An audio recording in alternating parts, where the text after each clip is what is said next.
जाफर भाई थोड़ा सा इंतज़ार, आपसे पहले हातिम भाई है हमारे साथ। बताएं क्या सवाल है आपका। मैं मतलब ये आपसे मशवरा करना चाहता हूँ कि मैंने नमक जैतून मंगाया है। जी जी मैंने नमक जैतून मंगाया है। जी, खाना कैसे है ये जानना चाह रहे हैं। हाँ तो मुझे असल में पेशाब बहुत रात में बहुत परेशान करता है। हाँ और सांस पे मेरी जोर रहता है। हाँ अब नजला बहुत रहता है। 1 साल हो गया मुझे नजला जुकाम खांसी है।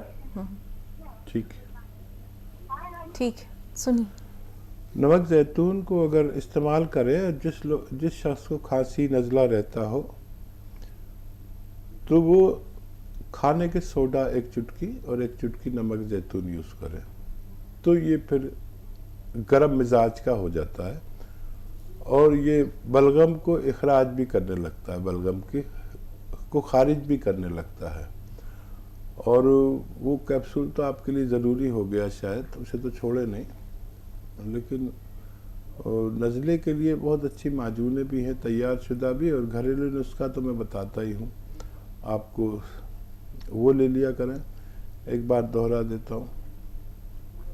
सपिस्तान, उन्नाब, अलसी 100 ग्राम लेकर, और 30 ग्राम आपको लेना है पीपले।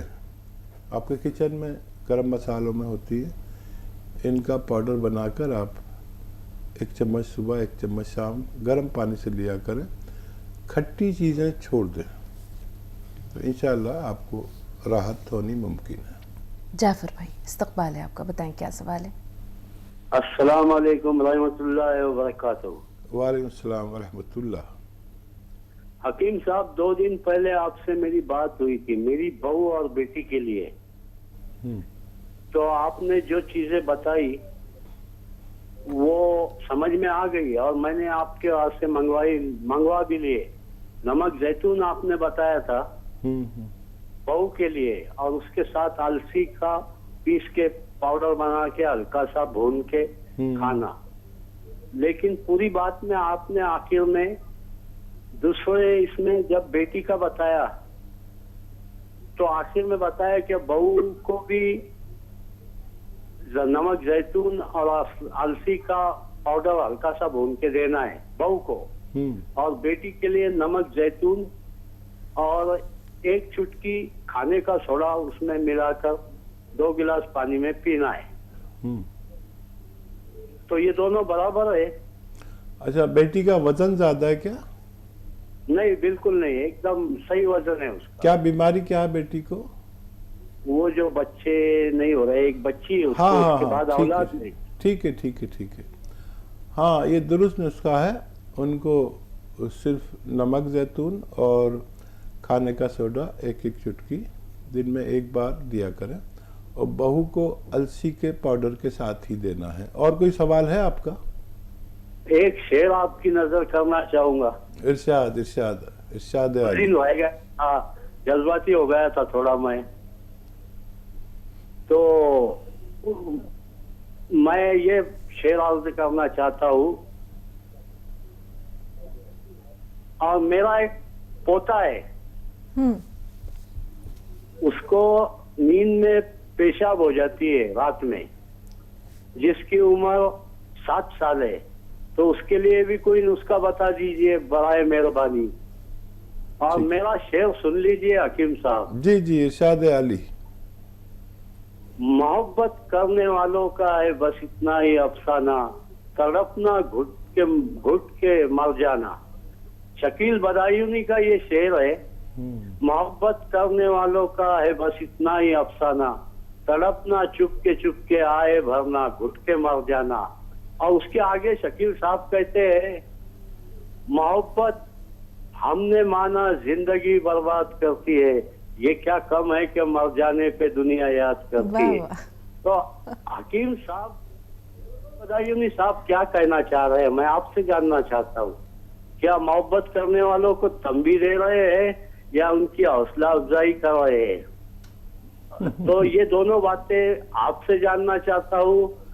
और आपकी जितनी भी बातें हैं वो दिल पे असर करती है। माशाअल्लाह। जज़ाकल्लाह। कदरदानी का शुक्रिया। देखिए, शायर की एक दुनिया होती है, कयास की, ख्याल की, और वो उसको, अगर शायरी एक अदब का मरकज़ है। आपने देखा होगा कि पहले जो शायरी होती थी उसमें मुअन्नस लफ्ज़ इस्तेमाल नहीं होता था। मुअन्नस मतलब लड़की, औरत, ये कभी इस्तेमाल नहीं होता था। मेरे महबूब न जा, आज की रात न जा, होने वाली है सहर, थोड़ी देर और ठहर। उन्होंने ये नहीं कहा कि ए लड़की तू मत जा। ये सब शायरी, अदब में, शायरी में कहीं मुअन्नस लफ्ज़ इस्तेमाल नहीं होना चाहिए।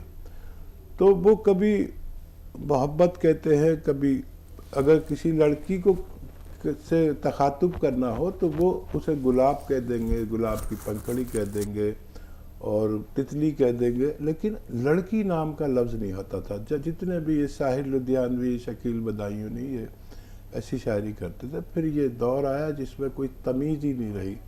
आज सीधा आके मुशायरे में लोग, वो वहाँ जा रही थी, मैं यहाँ आ रहा था।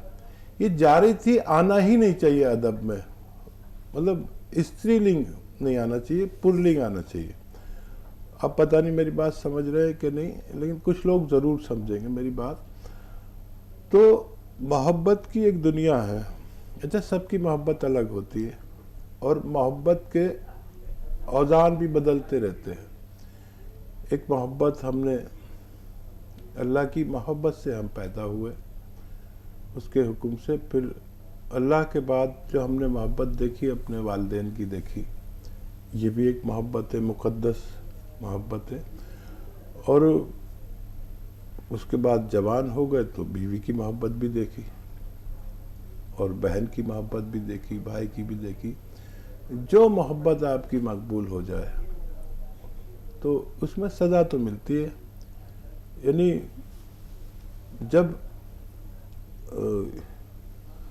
जब याकूब अलैहिस्सलाम अपने बच्चे से ज़्यादा मोहब्बत करने लगे, याकूब अलैहिस्सलाम जी, हज़रत यूसुफ अलैहिस्सलाम के वालिद अलैहिस्सलाम से अल्लाह से ज़्यादा मोहब्बत करने लगे, तो अल्लाह ताला को पसंद नहीं आया।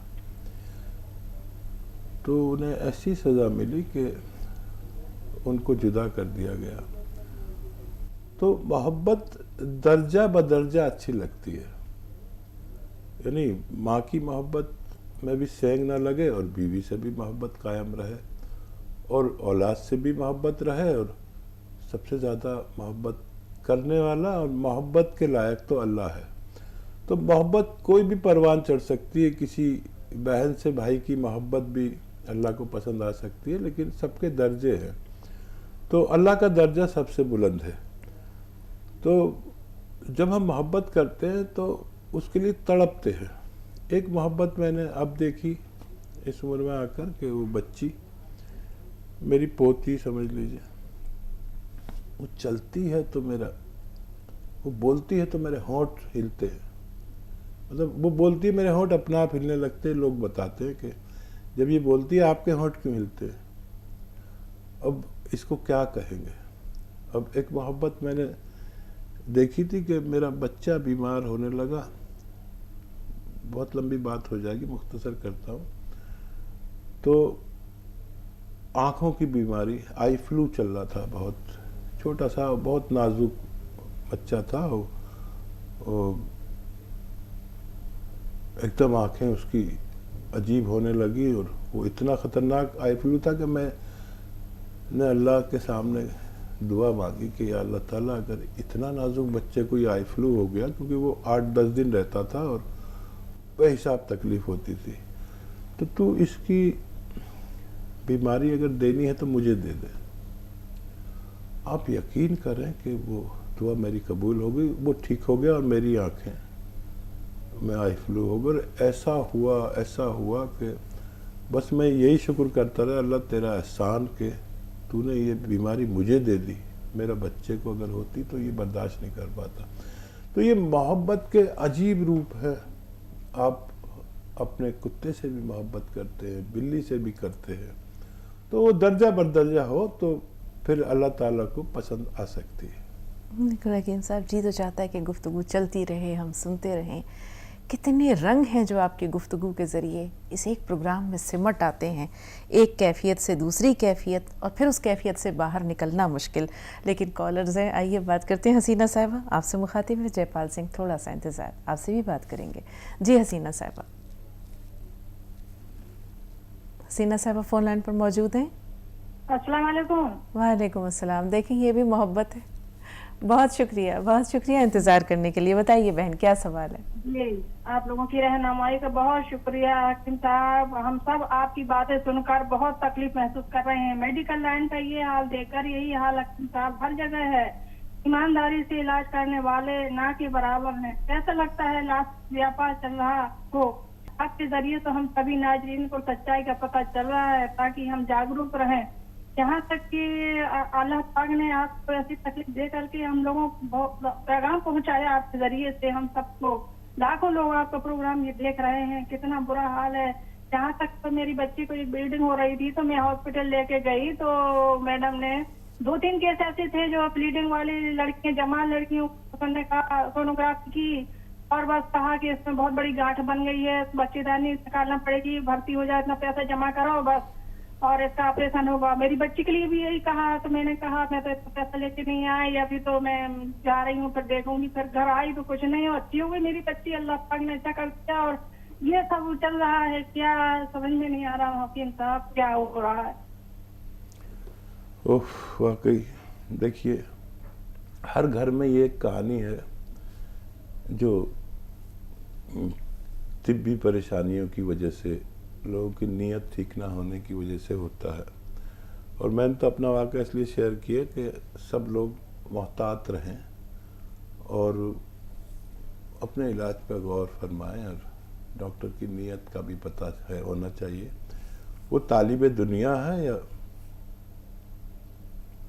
अल्लाह से डरने वाला है। तालिबे दुनिया को ये इल्म नहीं देना चाहिए, नहीं तो हज़रत अली का कौल है कि तालिबे दुनिया को इल्म देना ऐसा है जैसे जालिम के हाथ में तलवार।